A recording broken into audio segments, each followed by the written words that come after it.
Hello, everyone. Welcome to our podcast. I'm Catalina Grija, physician, internal medicine, and functional medicine. And in this podcast, I have wonderful guests, other physicians that have embraced functional medicine. And we are sharing our passion and want to tell it to the world to help other physicians actually transition, maybe, or include it in their practice, because the truth is we are what we eat. And we definitely have to pay attention, because otherwise, one way or another, sooner or later, we will definitely be reminded of not doing things right. And today I have a wonderful guest all the way from Hawaii, Dr. Robin Rose, family medicine, holistic medicine, the inventor of Renology. And today her book was published, and we're going to share that with you in a minute. Renology Peptides. Look at that. So we'll share the link where this can be purchased, and it's exciting. So, Dr. Robin Rose, welcome here. Please share with everyone what made you choose functional medicine, the holistic medicine, when very few were even looking at this. Tell us. Thank you very much for having me come and do this. Sure. Delighted to share some of this. I am older than most of the doctors that I hang out with these days, and really came up in the 60s when a lot of ideas were showing up, changes in how we looked at things and thought about things. And so, I was a 60s kid in high school and went to college, didn't know what I was doing, and I ended up getting a job and traveling and got to live in India for a while. And that was, for a New Jersey kid, that was mind-boggling, mind-opening, heart-opening, soul-opening. And I actually ended up working with a physician in a fishing village, just as this kind of scut dog, really, running back and forth, picking stuff up for patients, riding my bike on the beach 3 miles to town. And so what I saw was that these were people with nothing. They were really poor, and yet their lifestyle, their diet, their physical exercise, their spirituality, so mindset, really impacted how things went for them, despite environmental challenges, parasites. Kids would die of infections that in the West we weren't seeing anymore. And so that planted seeds for me that there's more to it than the prescriptions and the pills that we give people. It just, set the stage for me. When I went back to America, I kind of did this the gradual way. First, I went to nursing school because I needed an undergraduate degree, which was great because it gave me a way to make money as I was continuing. Then I did a family nurse practitioner program, which gave me a lot of a platform. In those days, this was in the 80s, the education was actually rather vigorous. We were quite involved with the family practice residency, and I was actually more aware of prevention and that whole realm of how you address the case before illness, during illness, and in rehab. But I realized I didn't know enough as a nurse practitioner to do what I really wanted to do. And so I ended up going to med school. And the gift of where I did go to med school was that is in Tucson, Arizona, where Andrew Weil still remains. It was way before his fellowship, and I was blessed to have a friendship with him, to have his mentorship. And there goes my breakfast. And so I was able to begin the study of medicine with the ideas that came from what I think we now call lifestyle medicine. And some of that I call the low-hanging fruit. It's not one or the other. And after many decades of practice, it really never is one or the other. And so the mind-body connection became a priority for me. When I would see a patient, what was their mood? How did they feel? I have a memory when I was a med student sent to do a family practice rotation at the Papago Reservation. And there was a young woman who had come in repeatedly with infections. And of course, on the chart, one antibiotic after the other. And I sat down with her and I'm like, so what's going on? And of course, she had all these traumas in her life. Her parents had died. She was tossed around from one place to the other. And I was able to intervene in a way that helped her reclaim who she was despite all of this loss. I don't know how it panned out over the years to follow. But of course, that gave me honors in family practice. The doctor was thrilled and impressed. And I did my family practice residency in Santa Rosa, California. And, that's a community where people are already open and interested in these things. And we were encouraged to some extent. I think you had a choice, but I was doing a lot of nutritional support with people, guiding both how they approached food, what you grow up with, all of that. Plus, I was fortunate enough to learn acupuncture, both when I was in med school and then also in residency. And we had a homeopathy clinic in our residency. And there were osteopaths who were teaching us how to do osteopathic work. And so I never did really think of all of this as separate because each case is unique. I mean, I have another memory. Early in my residency, I was picked out as the person who needed discipline. Why? Because I was taking time with patients. And I was finding all these women with chronic pelvic pain to have been sexually assaulted. Now we talk about that a lot. Back then we didn't. And I was told by my residency advisor, sit in the library right here in this chair and wait for us. And I was like, no, I want to go outside. It's a nice day. And she's like, no. Well, it turned out I could hear everything in their meeting, and she knew that. And, they were like, well, all she talks about, about chronic pelvic pain all the time and rape. And somebody else said, yeah, but her patients are getting better.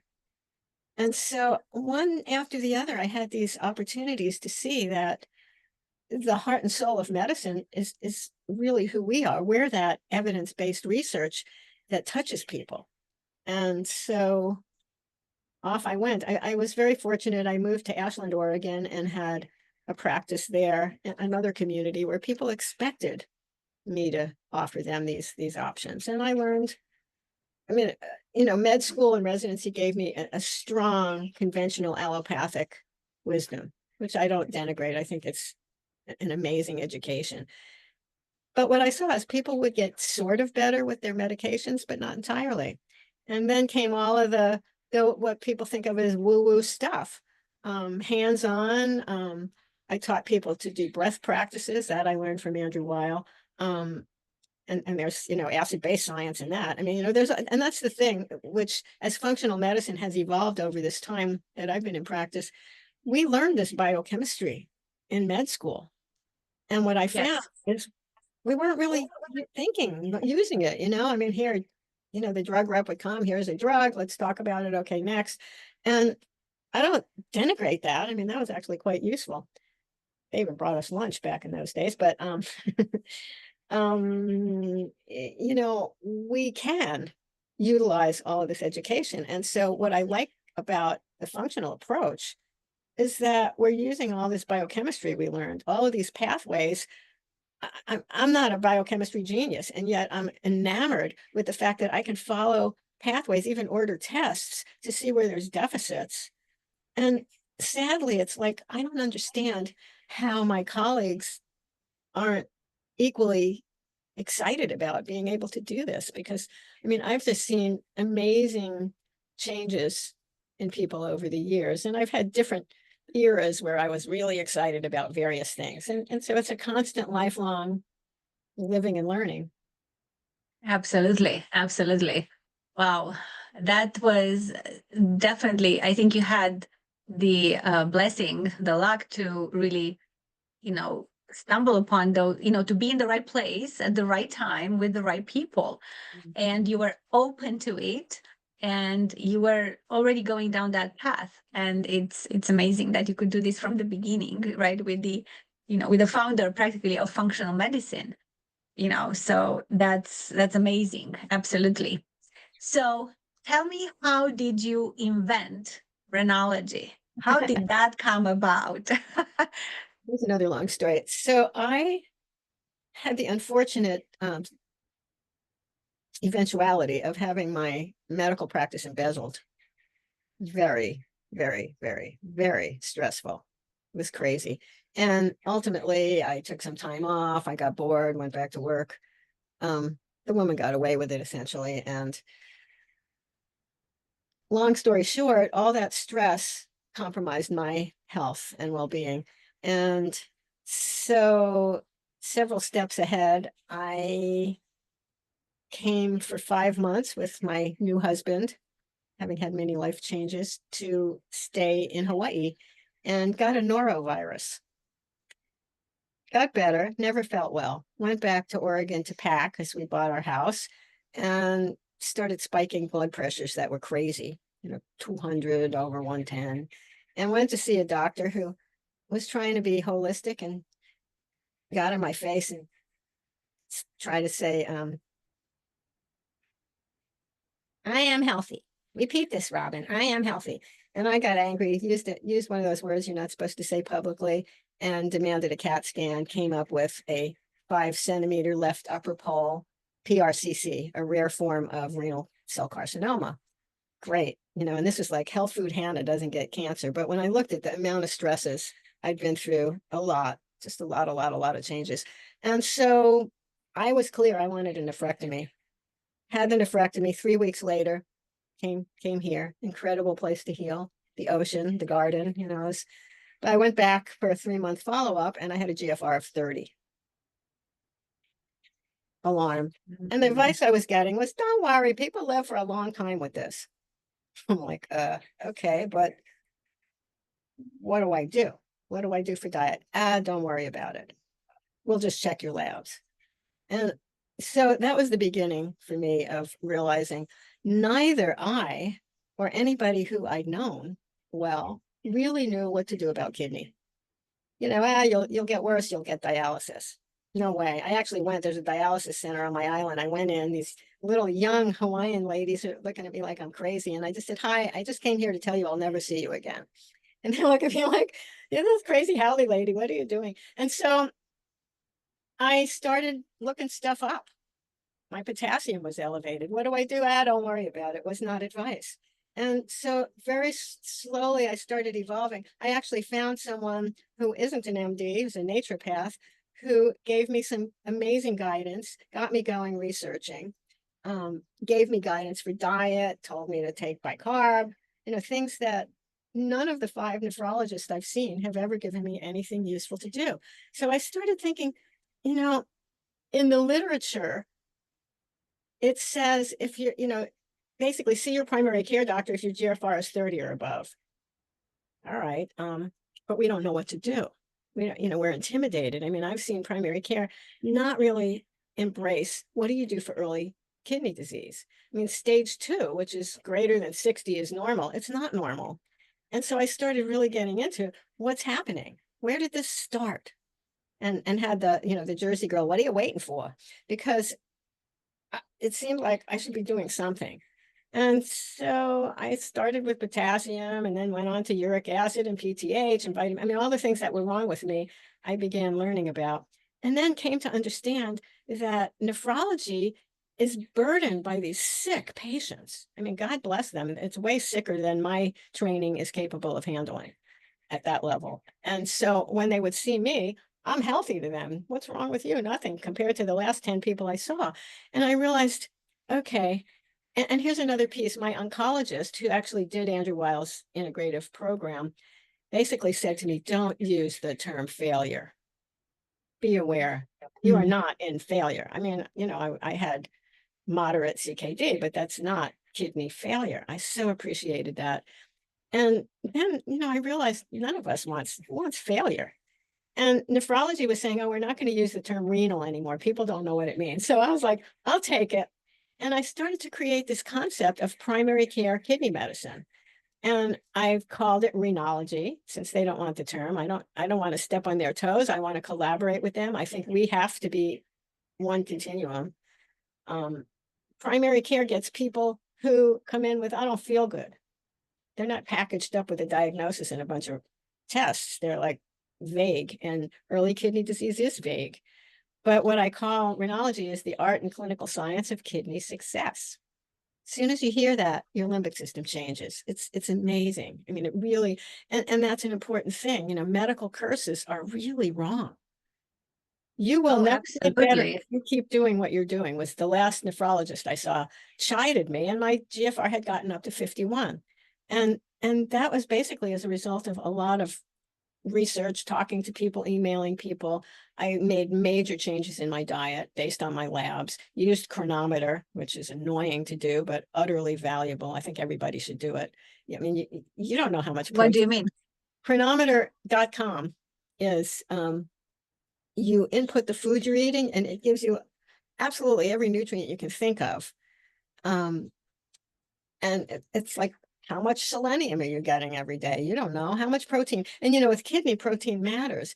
And when I found out, I was humbled to realize this, that half of the protein I was getting was from foods I didn't really think of as protein foods. So when we tell people, you know, it's like, be cautious, 0.8 grams of protein per kilogram of optimal body weight. That's easy to tell somebody, but it's not as easy to do it. And so here I was, you know, the wounded healer. And I was at that time working with a lot of people. I had a Facebook group and, you know, all patients who weren't getting what they needed from their doctors. They were all confused. And the renal dietitians were telling them to eat canned food. And, you know, I think that the kidney diet is a plant-based organic diet and personalized. But that's not the only thing. There is sleep. I was a night owl. I mean, you know, after being on call every few days for years, I love being up in the middle of the night. It's bad for you. The effect of bad sleep on kidney is noticeable. And there's weird stuff that happens, like diuresis at night. Lovely. You know, how many times do you have to get up to go to the bathroom? Too many. Blood pressure spikes. It's called a non-dipper. And so nobody asked me to take my blood pressure at 11 at night, but one time I did it and I was alarmed. I was like, oh my God, my 120/70 in the morning isn't the same at 11 at night. So, you know, that was a big piece of it. My dogs are about to go off. And exercise is not optional. And there's various kinds. And, you know, that's a category that takes time to work with. And I think it's the doctor, the clinician seeing the patient, who has to encourage the diet and the exercise and the sleep and the stress. And the other one that I found that was minimized was toxins. Toxins for kidney. I mean, oh, we don't care. And it's like, but there's kidney tubules. And what I learned was tubules are really the first frontier with kidney decline. And so we don't have any labs that we test that with. And the tubules are loaded with mitochondria. You know, once they start declining, gee, I don't feel good, turns into a whole nother conversation. You know, the endothelial damage that we see basically killing kidney patients ultimately starts in stage 2. Dysbiosis is an enormous conversation for kidney because uremic toxins, and there's many more than we really have even considered, inflame the gut. Leaky gut happens, toxins and organisms end up in the circulation and damage kidney. And so there's this vicious cycle that's going on. There's a lot of vicious cycles. Again, Renology changing vicious cycles into precious cycles. Plus, we know the biochemistry. Right. Yeah, absolutely. And it's I've had this experience where I went in to discuss, you know, organic foods and diet, healthy eating habits with future or, you know, current bariatric patients. And I was astounded at the what the dietitians were advising. Oh, you know, on your liquid diet, you know, you're going to drink Kool-Aid. Excuse me. Or Jello. You're going to have Jello, you know, instead of, you know, like fruit puree or vegetable puree or something. Yes. And so there is such a there's limited information from the medical staff, from the healthcare providers to the patients.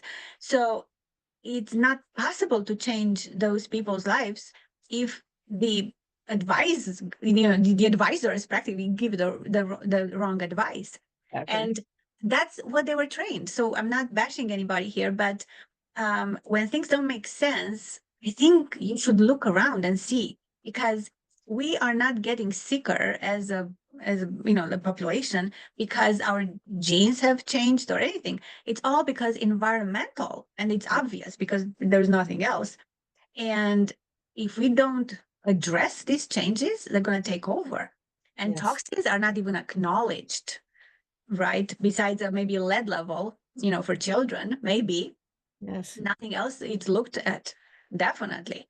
It's amazing. And it's interesting how we were talking before, and you were talking about the kidney, different organs axis, right? The Oh, kidney gut axis. all of it. And that's one of the things I address in the book is the kidney brain axis, the kidney spleen axis. The kidney bone is connected to the eye bone, and the kidney bone is connected to the skin bone. I mean, and there's literature about all of it. By the way, just as an update, my GFR is now 68 with one kidney. And, if So you far. think age 2 is normal, then I'm fine. I'm still not fine. I mean, I'm aware of that, but I'm night and day. And so, that's what I realized is I found peptides inadvertently. I learned that nitric oxide is very compromised with kidney disease, and I was failing to get my levels to an acceptable place. Well, okay, I was having vascular compromise as a result of, it took me some years to figure all this out, prolonged issues. And I learned about a peptide that enhances nitric oxide and just started studying this. There's research, it's not tons of it, but there's plenty. And then I found out that the Russians had been looking into what I kind of describe as very technologically evolved glandulars. And they're derived from the organs of animals that have been tested for, nasty little infections. And they've purified and purified and purified over decades. They've done tons of research. When the Soviet was there, they got like unlimited funding, which sounds utterly fabulous, but no longer. But anyway, what I started doing was going, all right, there's a brain bioregulator. What's the kidney brain axis? Aha. And what does this brain bioregulator do? Okay. And I just kept going. I mean, eye problems are notable with kidney disease. And here's where primary care comes in, that we're not recognizing this. I mean, people think of kidney, filtration. But it's the downstream of that filtration deficit that causes havoc everywhere else. Not every patient has every one of these problems, and that's our job, is to discern how did you get kidney disease? How did you enter? Because there's a lot of portals in, whether it's autoimmune, cancer, glucotoxicity, cardio. I mean, there's just a lot of reasons that people get kidney issues. But there's some very common pathways that we see. And so I really got excited with the peptide placement. And again, it comes at the end of having done all the lifestyle work, treating the blood pressure. You can treat the blood pressure with pharmaceuticals, do a whole lot of interventions. I keep too numerous to count times where I worked with the patient gradually. They got rid of their meds. They got better. Mm-hmm. I let them know your body wants to heal, work with it. And so there's willingness. And when I first started doing the kidney work, I mean, there were people whining, I can't get rid of my Pepsi. And some of those people are dead now. Yeah. Because they didn't hear me. Yeah. I mean, some people play the victims when they should actually feel empowered that they can do something about their health. Yeah. It's hard though, because our society, our culture doesn't really encourage self-empowerment. And it takes a lot of time to educate a patient. Like don't drink Pepsi isn't enough. Let me take out a book and show you. And here, I got behind. I was always behind when I was seeing patients. I'm mostly a front porch doctor these days, and educating other doctors and doing, some telemed consults. But, in my busy practice, my patients knew, bring a book. The teachers would bring their papers. My dog was in the office. I had apples and tea, and, hang out in the waiting room and socialize, because I'll get there. And it takes a long time to educate people. And, the way we're doing pat and blow medicine, sadly, a lot of people are working for a clinic that requires them to just shuffle people through fast. Yeah. It doesn't work well. It just doesn't. No, definitely. You cannot find out anything in like 15 minutes. Definitely not to fix a problem or to prevent one, for sure not. But the system is not built that way. It's, I think, controlling medical problems as well as we can, and then be on medications forever. It's kind of the goal here. And we know that it's possible because we have so many instances, and you are one of the, I think, one of the greatest, witnesses that it is possible. I spoke with another physician who had, cancer like 11 years ago. So she's definitely cured and totally changed her life. And you started early, but so many people sadly wait until something happens to them in order to realize, hey, I have to do something about this, and I cannot rely on anybody else to do it for me. I have to take my health in my hands and change. Nobody wants to get out of the comfort zone, but it's the only way to grow and the only way to improve. Yeah, it's about self-love. What would you do if this was your baby? How would you go about it? And there's, I look at different concepts. There's self-love, there's willingness. And what I learned was kidney adapts. So it does things to deal with deficits. And I realize I have to adapt to help it. Me and this kidney here need to work together. And so some of the adaptations are not suited for long-term success that the kidney will do. You can end up with hyperfiltration. And, there's things that go awry. But by making these changes, I thought I was doing well before, but I was getting told, don't be surprised if you lose 5% function a year. GFR of 30 is 25%. And so I was like, no, thank you. Got my machete out and I started working hard and swimming and, you just have to wanna.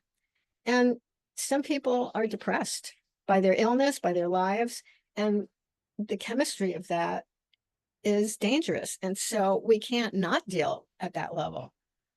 How are you feeling? What do you need? Who hurt you? All is so important. And, again, like you said, you can't, I could hardly say hello in 7 minutes. Yeah. I've had this problem. That's why I was never employed, because Exactly. I cannot finish a visit in 20 minutes, let alone 15, half an hour, an hour. And it's everybody's unique, and everybody needs to be listened to and heard, actually. And that's the only way that you can change someone's life, if at all possible, right? So this is wonderful. So it's pretty obvious that if you stayed in the traditional medicine, your fate would have been totally different.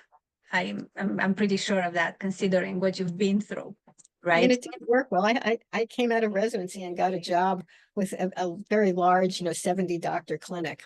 Had my own satellite clinic, in a town. So if you were to, kind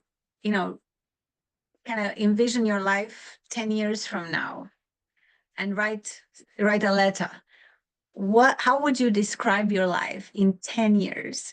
Because a lot of people don't even think about 10 years later, right? They don't, and I think it's so important, because then again, you do things differently in order to be able to do those things that you want to do 10 years later. Yeah. So how would you describe your life 10 years later? I'd like to be able to guide physicians in understanding how to work with kidney patients in primary care. And I'd like that voice to continue to influence people, because to be told, don't worry, we have dialysis for you is, it's like not an exciting solution, or we have replacement parts we can put in for you. And so, I think continuing on with this adventure that I didn't really volunteer for, it just kind of fell on me, and saying yes to this collaboration that we're having. That's one of the exciting things, that's happening in medicine, is there's a passion with the doctors who have stepped out of the conventional medicine only box. You know, as I experiment on myself with stuff, I change my diet, I learn stuff. I mean, I do conferences, I am a constant reader. I'm seeing people influenced just by my efforts, and we're influencing each other and triggering that excitement. I just did a webinar yesterday that one of our functional docs put on about oral health. And, you know, there's a chapter in my book in the appendix about oral health and kidney disease, because there's, you know, the kidney bone is connected to the tooth bone. And so, you know, it all matters. And we're sharing and learning together in a way that's way more exciting than I remember people being burnt out. And when I worked at that big clinic, they were unhappy. No. And there's no, like what we have in functional medicine, collaborating and exchanging ideas. And there's no such thing in traditional medicine, because everybody's so burned out and like, let me just do my job, finish and be done with it. Even if they love they have a passion for medicine, because most of us went into medicine for helping people. Yeah, But they're exactly. burned out. And when you're burned out, you don't want to, you just want to finish the clinic and go home, just to finish the notes. And exactly. And And it ends hopefully up being, be more time with family. it's not as nice to patients. You know, and when I've seen doctors who you could tell weren't happy, were rushed, you know, they were brusque as opposed to loving. You know, there's a loving kindness that comes from caring about people, and you can feel it when it's there. You know, I came up with this idea recently, sort of a computer analogy, a bit of a joke, but medicine fragments everything. You know, there's cardiology and there's this and there's that. And, you know, I mean, as a primary care doctor, you don't have that freedom.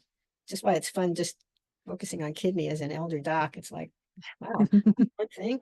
And it's not one thing at all. But what I've been saying is we are here to defragment. It's like the Yeah. defrag that you do on the computer. It's like we need to defrag medicine so that that communication is there. I was always very involved with the specialists, a lot of phone calls, you know, a lot of communication. But I don't see that happening a lot these days. It's like, well, I'll refer you. Okay, you can see this person in 6 months. You know, I was just on the phone. Tell me what to do. I don't think you need to see this person. And that's what I see in the functional community. It's just a lot of that kind of sharing, and it makes it fun. You know, it's like there's a caring and mutual admiration that doing medicine offers. And Yeah. And just the fact that we all know that everything starts from a cell. yep.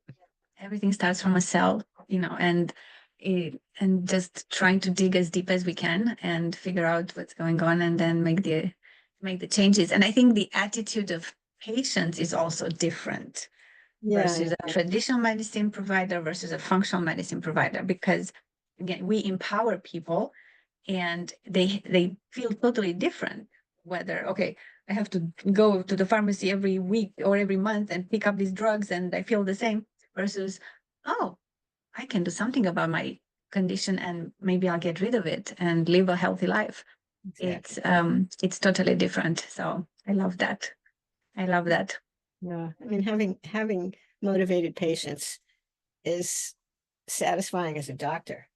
I mean, having troubled patients was always fun to me, because it was like the challenge of where I'm Sagittarius. I'm always like the archers, like, where is that? And I would just hang out and chat, BS with them, blah, blah, blah, blah, blah, blah. There it is. And, you know, watch the opening.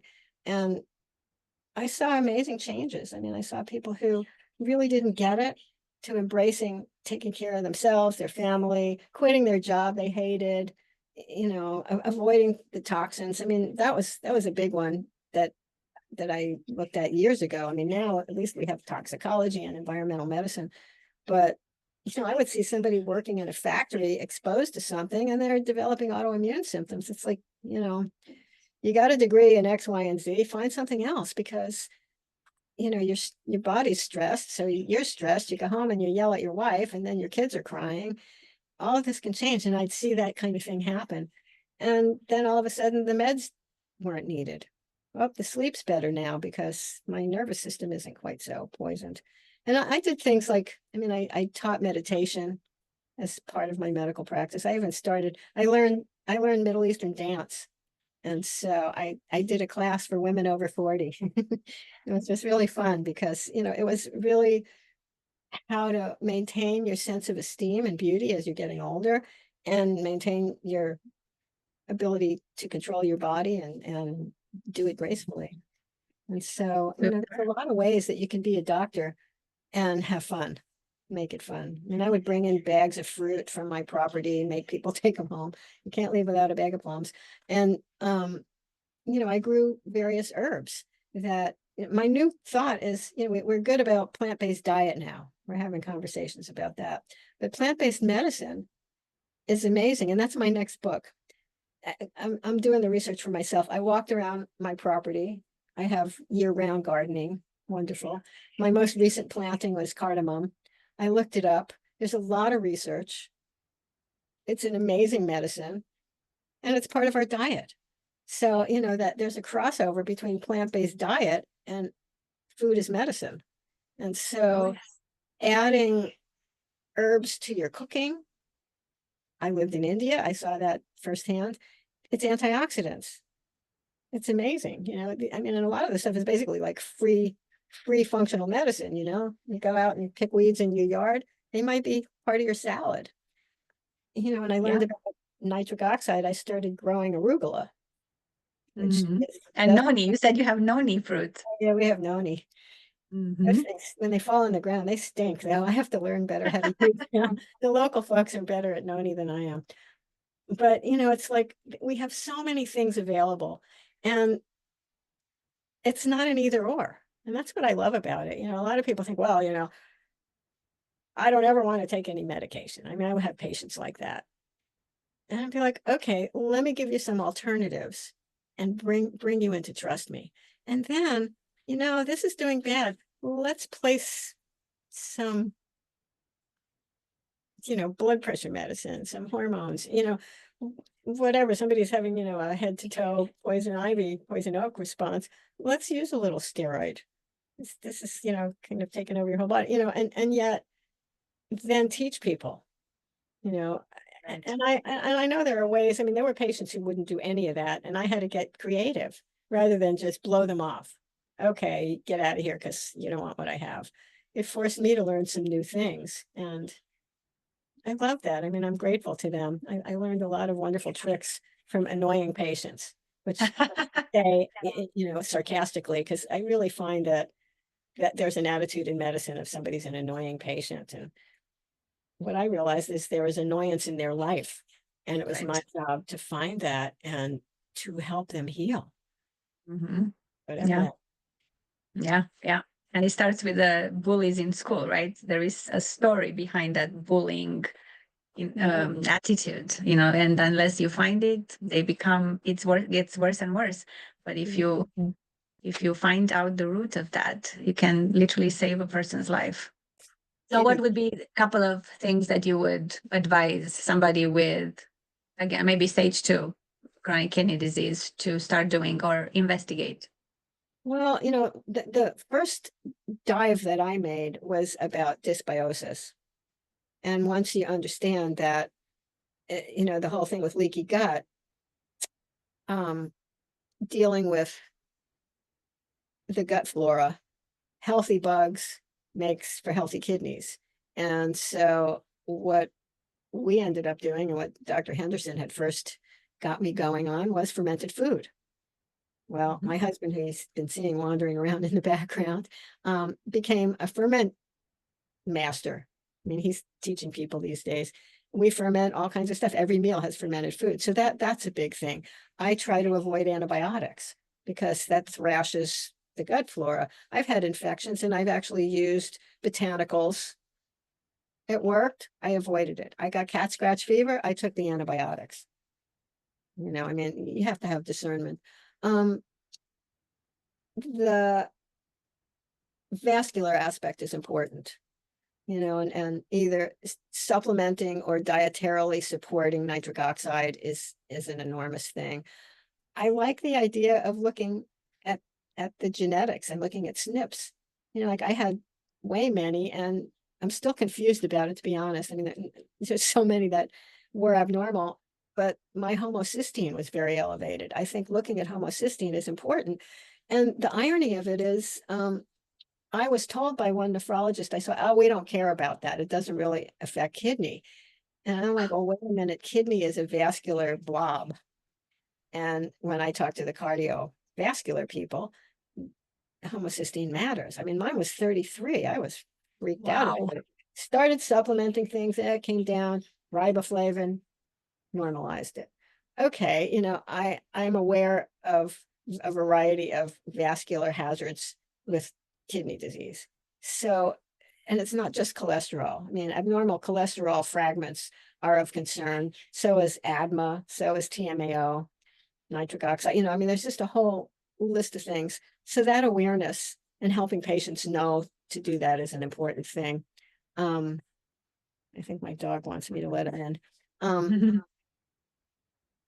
Yeah. Sleep and exercise, start early. Toxin awareness in stage 2 is clear, because I mean, I learned that. So we think of diabetes as causing glomerular disease, right? But it actually starts in the tubules. There's transporters, and when those start breaking, that's a huge thing. I mean, oxalates is another thing to start being aware of. And in stage 2, it's not like you'll have kidney failure and you're messed up. I mean, don't need that. But with a motivated patient who understands that if you start early, you won't end up having these horrible complications. So you don't have to be perfect. Eliminating sugar. It's a huge project. It took me forever after telling hundreds of people not to do it. And eating organic, I think, matters. And getting in the habit of not over sugaring, over too much grains.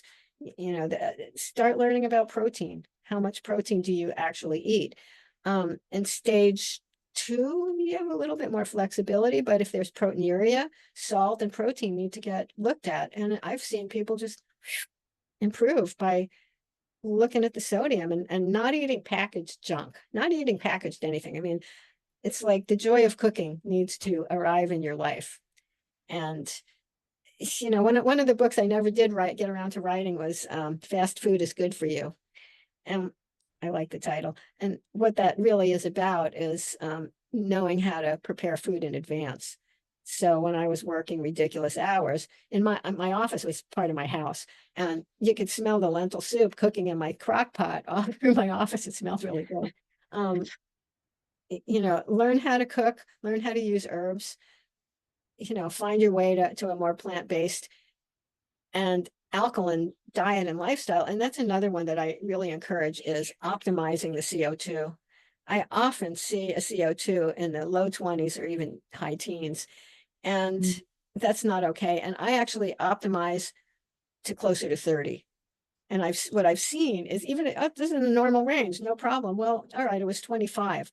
Let's give you 1 or 2 bicarb tabs, not with food, and check again. And funny thing, the uric acid, the potassium, the PTH starts improving. You see a lot of changes. And the phosphorus issue, which is often ignored with kidney, is really huge. And the confound of it is that in early CKD, like in stage 2 and even in stage 3, the phosphorus looks normal.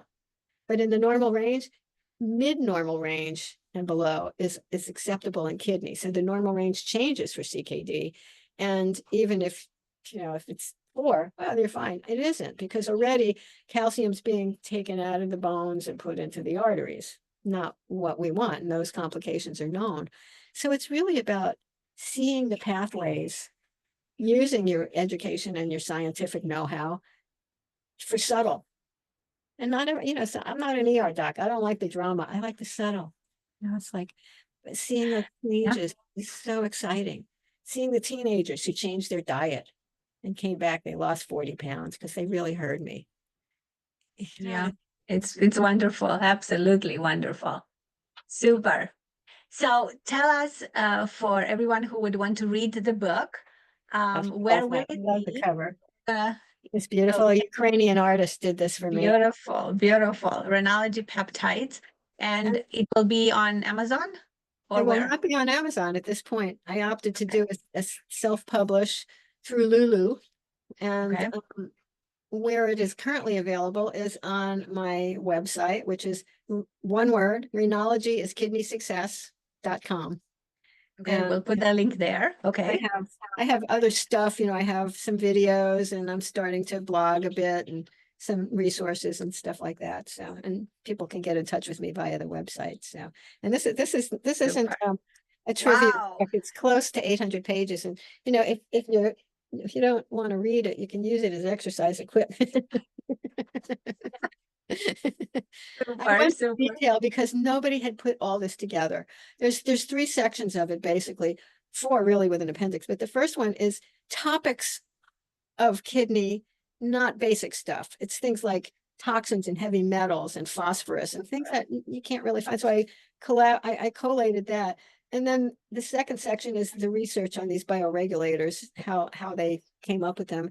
The last section is the biggest. It's a materia medica that's looking at all of the relationships kidney has to different organ systems. And this one way, and there's many ways, but it's this one way of resolving. And so I'm going to do a really brief thing.